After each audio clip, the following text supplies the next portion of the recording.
তো আজকে আমরা আলোচনা করব জীবনের অণু নিয়ে। জীবনের অণু, যার ইংরেজি নাম হচ্ছে মলিকিউল। এই মলিকিউল বা জীবনের অণু কি? জীবনের অণু সম্পর্কে জানতে গেলে আগে আমাদের একটু জীবদেহ সম্পর্কে জানতে হবে। তো আমাদের এই জীবদেহ অসংখ্য কোষ দিয়ে তৈরি। এই জীবদেহ অসংখ্য কোষ দিয়ে তৈরি। এইখানে ছবিটাতে তোমরা দেখতে পাচ্ছ, এরকম একটার পর একটা কোষ জুড়ে জুড়ে জুড়ে জুড়ে আমাদের এই জীবদেহ তৈরি হয়। যেমন একটার পর একটা ইঁট দিয়ে একটা বাড়ি তৈরি হয়, সেই রকমভাবেই একটার পর একটা কোষ জুড়ে জুড়ে এইভাবে আমাদের সম্পূর্ণ এই জীবদেহ তৈরি হয়। এবং এই কোষের মধ্যে থাকে অনেক রকমের রাসায়নিক পদার্থ। এই কোষের মধ্যে অনেক রাসায়নিক পদার্থ থাকে। সেই রাসায়নিক পদার্থগুলোকেই বলা হচ্ছে জীবনের অণু। এই কোষগুলা যে সমস্ত রাসায়নিক পদার্থ দিয়ে তৈরি হয় সেগুলোকে বলা হচ্ছে জীবনের অণু। অর্থাৎ এক কথা বলতে গেলে যে আমাদের এই জীবদেহ যে সমস্ত রাসায়নিক পদার্থ দিয়ে তৈরি হয় সেগুলোকে বলা হচ্ছে জীবনের অণু।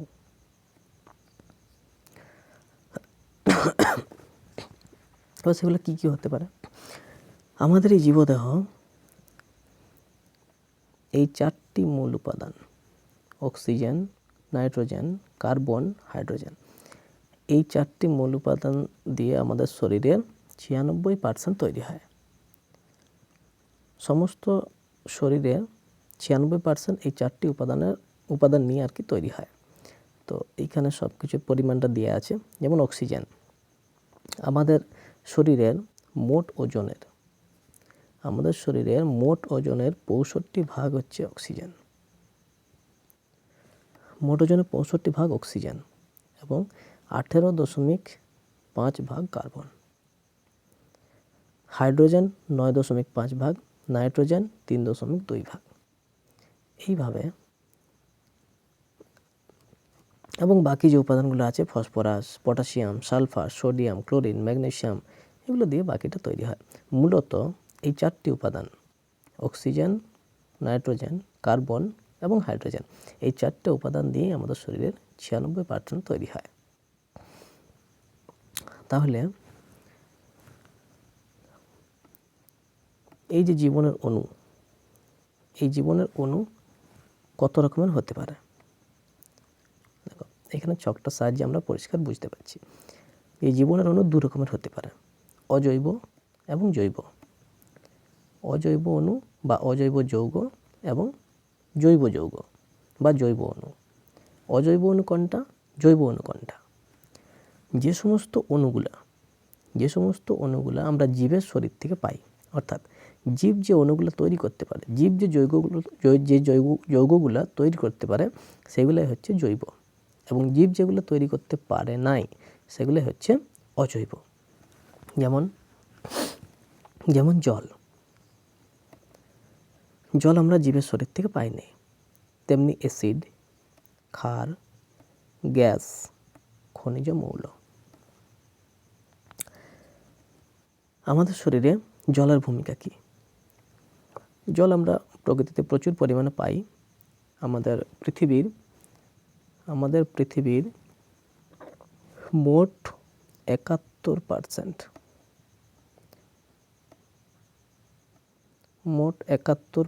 জলভাগ। কিন্তু তা সত্ত্বেও আমাদের জলের অভাব হয়, কারণ পৃথিবীতে মিষ্টি জলের পরিমাণ খুব কম এবং বেশিরভাগটাই নোনা জল, সমুদ্রের নোনা জল। তার জন্য আমাদের জলের অভাব অনেক হয়। তো যাই হোক, আমাদের শরীরের 60 থেকে 65% আমাদের শরীরে জল দিয়ে তৈরি। আমাদের শরীরে 60 থেকে 65% জল থাকে। এবং এই জল কী দিয়ে তৈরি হয়? হাইড্রোজেন প্লাস অক্সিজেন, 2 অণু হাইড্রোজেন এবং 1 অণু অক্সিজেন দিয়ে জল তৈরি হয়। জল কি কাজ করে আমাদের শরীরে? দেখো, জল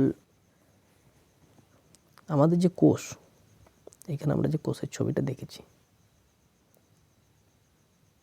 এই কোষের মধ্যে যে সাইটোপ্লাজম থাকে,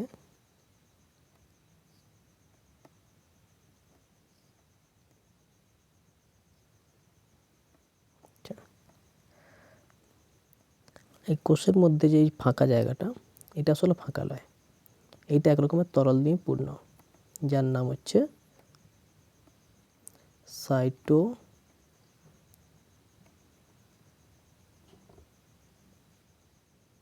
সাইটোপ্লাজম। তো এই সাইটোপ্লাজমের বেশিরভাগ অংশটাই জল, কিছু পরিমাণ কঠিন অংশ থাকে এবং বাকিটা গোটাই জল। তাহলে প্রত্যেকটা কোষের মধ্যে এইভাবে জল আছে আমাদের। এই জলটা কি করে? এই জল আমাদের ব্যাপন, অভিশ্রবণ এইসব পদ্ধতিতে সাহায্য করে।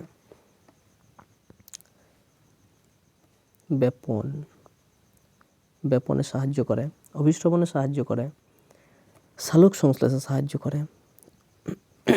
গাছ যখন খাবার তৈরি করে তখন এই জল তাদের দরকার হয়, সালোক সংশ্লেষ, যেটা গাছের খাবার তৈরি করার পদ্ধতি। এবং তার সঙ্গে আমাদের শরীরে যে বিভিন্ন প্রক্রিয়া, যেমন সংবহন, রেচন, এই সমস্ত প্রক্রিয়াতে জল সাহায্য করে। এরপর হচ্ছে অ্যাসিড।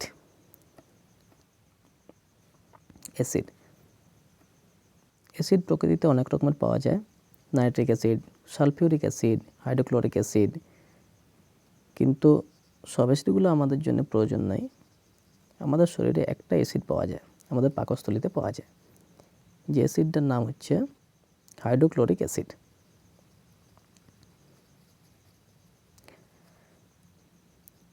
যে অ্যাসিডটা হচ্ছে হাইড্রোক্লোরিক অ্যাসিড, HCl।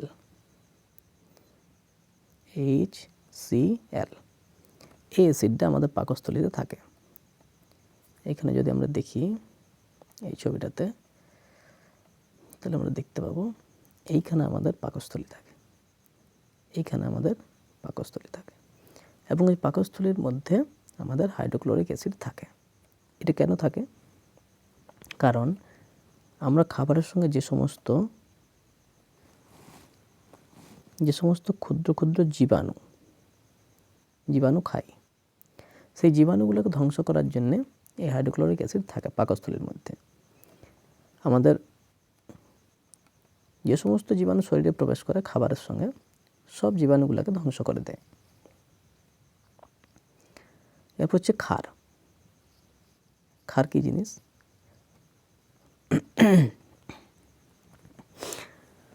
ক্ষার হচ্ছে জলীয় দ্রবণে পিচ্ছিল, অর্থাৎ এই ক্ষারকে যদি আমরা জলে গুলি তাহলে কি হবে? পিচ্ছিল এবং স্বাদে কষা। পিচ্ছিল এবং কষা, এটা হচ্ছে ক্ষার। যেমন এখানে একটা উদাহরণ দিয়ে আছে, NaOH, অর্থাৎ সোডিয়াম হাইড্রোক্সাইড। আরও অনেক ক্ষার আছে, যেমন একটা আমি বলি, NH4OH, যার নাম হচ্ছে অ্যামোনিয়াম হাইড্রোক্সাইড। এটা হচ্ছে অ্যামোনিয়াম হাইড্রোক্সাইড। অ্যামোনিয়াম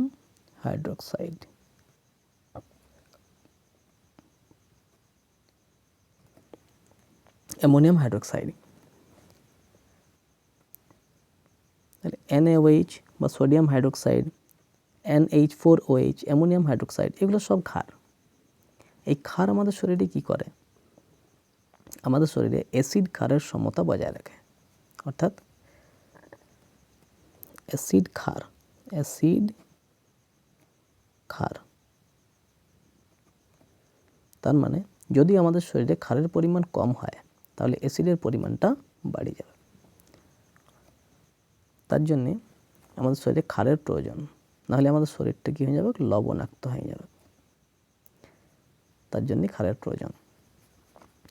এরপর যে অজৈব যৌগটা সেটা হচ্ছে গ্যাস। এই গ্যাস কিন্তু আমরা তৈরি করতে পারি নাই, কোনো জীবেই পারে নাই। আমাদের শরীরে 3টি গ্যাসের মানে সমস্ত জীবদেহে 3টি গ্যাসের প্রয়োজন হয়। কী কী 3টা গ্যাস? একটা তো অক্সিজেন, একটা কার্বন ডাইঅক্সাইড, আরেকটা হচ্ছে নাইট্রিক অক্সাইড,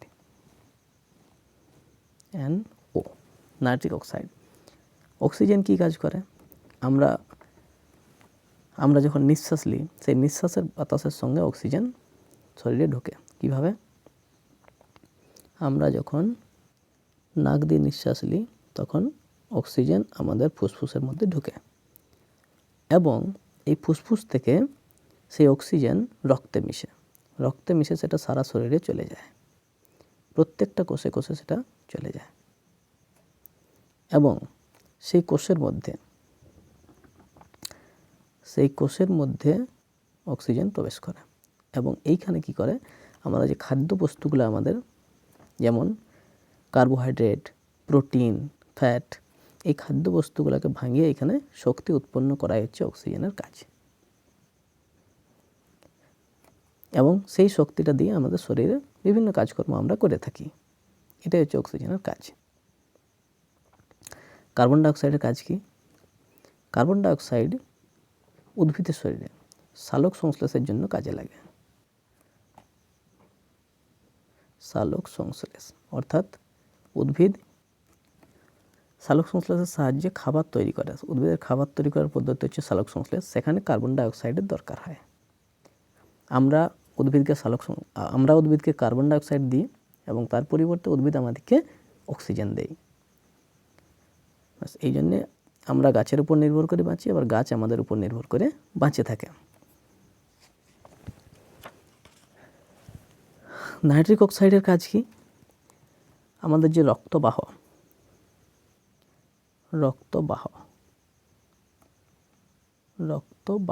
এই রক্তবাহকে চৌড়া করে। রক্তবাহকে আমাদের চৌড়া করে যাতে করে রক্তটা ঠিকঠাক মতো প্রবাহিত হতে পারে। এটা হচ্ছে নাইট্রিক অক্সাইডের কাজ। এরপর হচ্ছে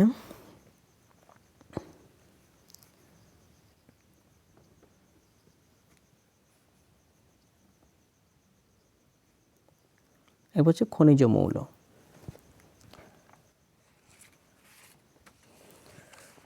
মৌল। তো আমাদের শরীরে বিভিন্ন প্রকার খনিজ মৌল দরকার হয়, যেমন ক্যালসিয়াম। আচ্ছা, ভাগগুলো বলে দিই। 2 রকম খনিজ মৌল দরকার হয়। একটা হলো অতিমাত্রিক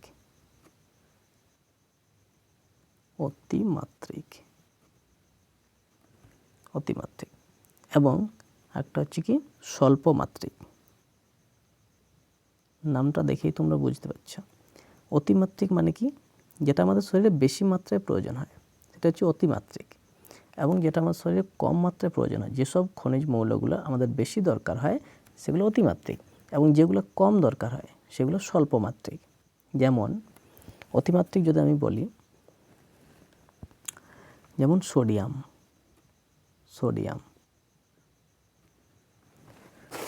পটাশিয়াম,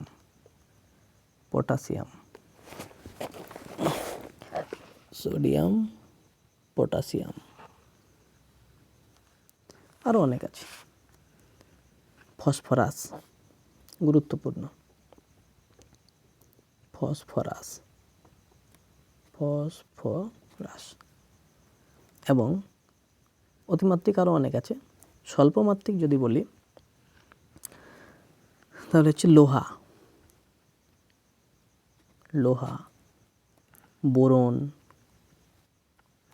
বোরন, তারপর বোরনের পর আয়োডিন,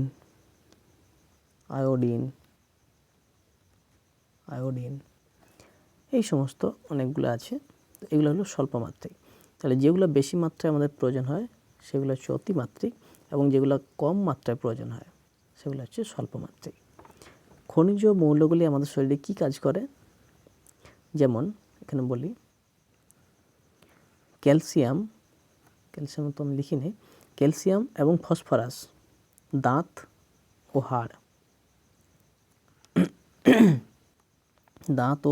হাড় গঠনে কাজে লাগে। যদি আমাদের শরীরে ফসফরাস বা ক্যালসিয়াম কম হয় তাহলে কিন্তু আমাদের দাঁতের ক্ষয় হবে এবং তার সঙ্গে হাড়েরও ক্ষয় হবে। এবং আমরা এগুলো পাই কোথার থেকে, আমরা এগুলো খাবারের থেকে পাই। উদ্ভিদ এইগুলো তাদের শরীরে সঞ্চয় করে এবং আমরা যখন উদ্ভিদকে খাই তখন এই মৌলগুলি আমাদের শরীরে আসে।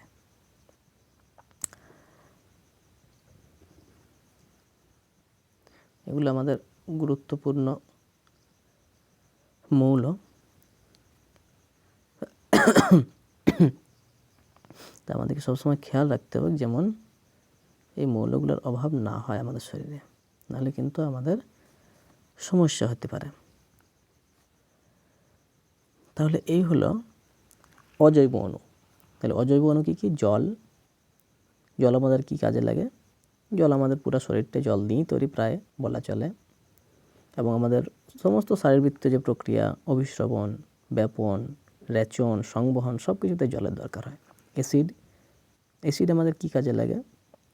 অ্যাসিড আমাদের একটাই অ্যাসিড থাকে, সেটা হচ্ছে হাইড্রোক্লোরিক অ্যাসিড, এবং এই অ্যাসিডটা কী হয়? পাকস্থলীতে থাকে, এবং পাকস্থলীতে যে সমস্ত রোগ জীবাণু প্রবেশ করে খাবারের সঙ্গে যেগুলো ঢুকে যায় সেগুলোকে নষ্ট করে। ক্ষারের কী প্রয়োজন আমাদের শরীরে? ক্ষার আমাদের শরীরে অ্যাসিড আর ক্ষার এই দুটার সমতা রক্ষা করে। গ্যাস কী প্রয়োজন? অক্সিজেন আমাদের শরীরে প্রয়োজন। কিসের জন্যে? আমাদের খাদ্যবস্তুকে জারণ করার জন্য, অর্থাৎ খাদ্যবস্তু থেকে শক্তি উৎপন্ন করার জন্যে। আর কি দরকার? কার্বন ডাইঅক্সাইড উদ্ভিদের প্রয়োজন হয়, তাদের যে সালোক সংশ্লেষ পদ্ধতি, যেখানে খাবার তৈরি করে তারা, সেই পদ্ধতির জন্য কার্বন ডাইঅক্সাইড তৈরি হয়, কার্বন ডাইঅক্সাইড প্রয়োজন হয়। এবং নাইট্রিক অক্সাইড আরেকটি গ্যাস প্রয়োজন হয়, যেটা আমাদের রক্তবাহকে চৌড়া করতে সাহায্য করে। তারপর হচ্ছে খনিজ মৌল আমাদের অনেক আছে, যেগুলো আমাদের বেশি মাত্রায় প্রয়োজন হয়, অতিমাত্রিক, কম মাত্রায় প্রয়োজন হয় সেগুলো স্বল্পমাত্রিক।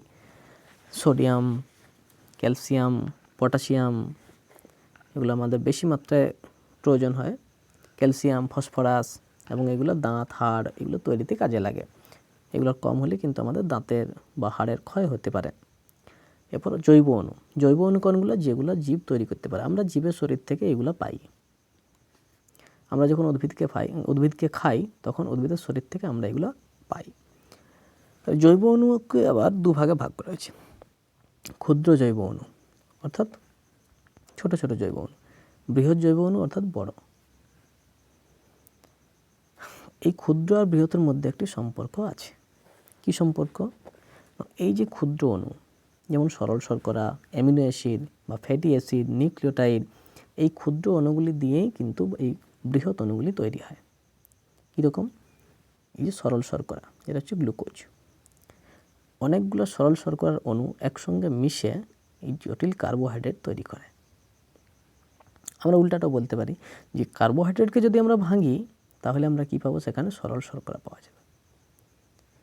আমাদের শরীরে খাদ্য গ্রহণের পর আমরা যে পরিপাক বলি, তো আমরা যে কার্বোহাইড্রেট সমৃদ্ধ খাবার খাই, সেই কার্বোহাইড্রেটটা আমাদের শরীরে যখন পরিপাক হয় তখন সেটা ভেঙে যায় এবং সরল শর্করায় পরিণত হয়, আর আমাদের শরীর কিন্তু এই সরল শর্করাটাই গ্রহণ করে।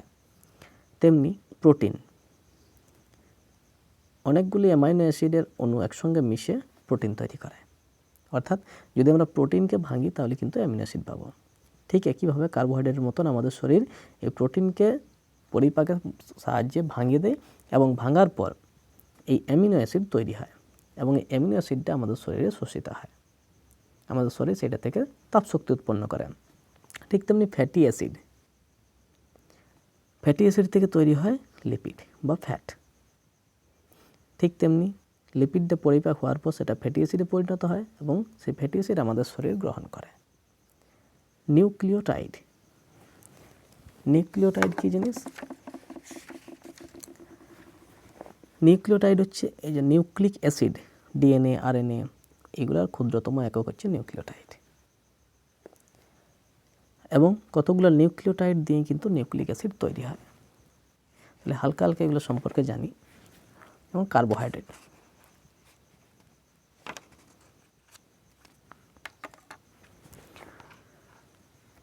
কার্বোহাইড্রেট কার্বন, হাইড্রোজেন এবং অক্সিজেন দিয়ে তৈরি হয়। এই কার্বোহাইড্রেট কার্বন, হাইড্রোজেন, অক্সিজেন এই তিনটি জিনিস দিয়ে তৈরি হয়। এবং এই তিনটি জিনিস 1:2:1 থাকে। অর্থাৎ যদি 1 অণু কার্বন থাকে, 2 অণু হাইড্রোজেন, 1 অণু অক্সিজেন, এইভাবে কার্বোহাইড্রেট অণুটা তৈরি হয়। তাহলে এই কার্বোহাইড্রেটকে যদি আমরা ভাঙলে কি পাওয়া যাবে?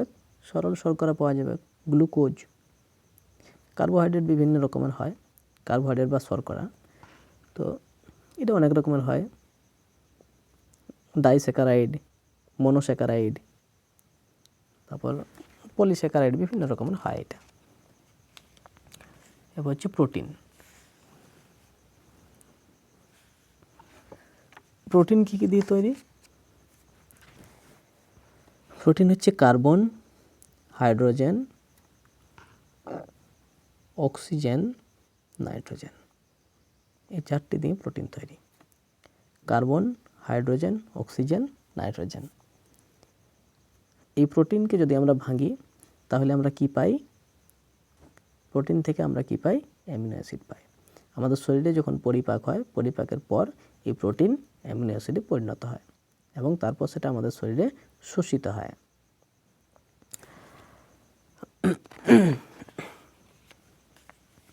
তারপর হচ্ছে ফ্যাট বা লিপিড। লিপিড কাকে বলা হয়? দেখো, ফ্যাটি অ্যাসিড ও গ্লিসারল বা অন্য অ্যালকোহলের এস্টারকে বলা হয় লিপিড। অর্থাৎ কি, ফ্যাটি অ্যাসিড আর অ্যালকোহল এই দুটো মিশে এস্টার তৈরি হয়। ফ্যাটি অ্যাসিড এবং অ্যালকোহল এই দুটো মিশে এস্টার তৈরি হয় এবং এই এস্টারকে বলা হয় লিপিড বা স্নেহ পদার্থ। তো এই ফ্যাট থেকে আমরা অনেক শক্তি পাই। 9 কিলোক্যালোরি শক্তি পাই 1 গ্রাম ফ্যাট থেকে। KCAL অর্থাৎ কিলোক্যালোরি। 1 গ্রাম ফ্যাট যদি আমরা খাই তাহলে সেই 1 গ্রাম ফ্যাট থেকে আমরা 9 কিলোক্যালোরি শক্তি পাই। এবং এই ফ্যাটকে ভাঙলে ফ্যাটি অ্যাসিডে পরিণত হয়। অর্থাৎ আমাদের শরীরে আমরা যখন পরিপাক করি, পরিপাকের ফলে কি হয়? এই যে এই ফ্যাট আমাদের ফ্যাটি অ্যাসিডে পরিণত হয়। এরপর হচ্ছে নিউক্লিক অ্যাসিড। নিউক্লিক অ্যাসিড 2 রকমের হয়, ডিএনএ, আরএনএ। ডিএনএ অর্থাৎ ডিঅক্সিরাইবোনিউক্লিক অ্যাসিড, ডিঅক্সিরাইবোনিউক্লিক অ্যাসিড, এবং আরএনএ অর্থাৎ রাইবোনিউক্লিক অ্যাসিড। তো নিউক্লিক হচ্ছে রাইবোনিউক্লিক অ্যাসিড।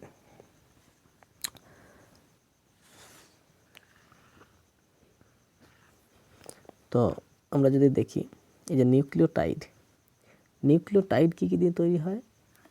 মূল যে উপাদানগুলি থাকে নিউক্লিওটাইড তৈরির জন্যে, nitrogen, carbon, hydrogen, oxygen, phosphorus, এগুলি দিয়ে আমাদের নিউক্লিওটাইড তৈরি হয় এবং এই নিউক্লিওটাইড থেকেই তৈরি হয় নিউক্লিক অ্যাসিড। তাহলে এ হলো আমাদের জীবনের অণু। তাহলে জীবনের অণু আমরা কাকে বলছি? না, আমাদের কোষ। আমাদের জীবদেহ অসংখ্য কোষ দিয়ে তৈরি এবং এই কোষের মধ্যে বেশ কিছু রাসায়নিক পদার্থ থাকে। যে রাসায়নিক পদার্থগুলি থাকে তাদের অণুকেই বলা হচ্ছে জীবনের অণু। তার মধ্যে আমরা দেখেছি যে মূল অক্সিজেন, কার্বন, নাইট্রোজেন, হাইড্রোজেন, এই 4টি মৌল দিয়ে আমাদের শরীরে 96 ভাগ তৈরি হয় এবং বাকি যেটুকু অংশ থাকে সেটা বাকিগুলো দিয়ে। এখানে আমরা দেখেছি যে আমাদের অক্সিজেন 65, আমাদের শরীরের মোট ওজনের 65 ভাগ অক্সিজেন, 18 ভাগ কার্বন, এইভাবে আমরা ভাগটা দেখেছি। এরপরে জীবনের অণুগুলোকে আমরা 2 ভাগ করি। যেগুলো জীব থেকে পাই সেগুলোকে আমরা বলছি জীবজ অণু বা জৈব অণু। যেগুলো জীব থেকে পাই না সেগুলো হচ্ছে অজৈব অণু। জল অজৈব, অ্যাসিড অজৈব, ক্ষার অজৈব, গ্যাস অজৈব, খনিজ মৌল অজৈব। জৈব অণুর মধ্যে কী কী? যৌগের মধ্যে জটিল কার্বোহাইড্রেট, জটিল কার্বোহাইড্রেটকে ভাঙলে আমরা পাই সরল শর্করা। তেমনি প্রোটিন, প্রোটিনও আমরা জীব থেকে পাই, অর্থাৎ উদ্ভিদ থেকে পাই।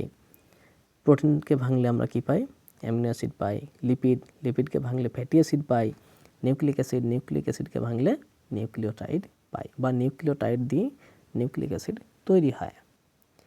তো এই হলো আমাদের জীবনের অণু। তো এখানে আমরা সমস্ত জীবনের অণু নিয়ে আলোচনা করেছি। এরপর এই প্রত্যেকটা একটা একটা ভাগ নিয়ে আমরা আলোচনা করব। জল, আমাদের দেহে জল কেন প্রয়োজন, জলের ভূমিকা কী, প্রত্যেকটা ভাগ নিয়ে আমরা আলোচনা করব এরপর।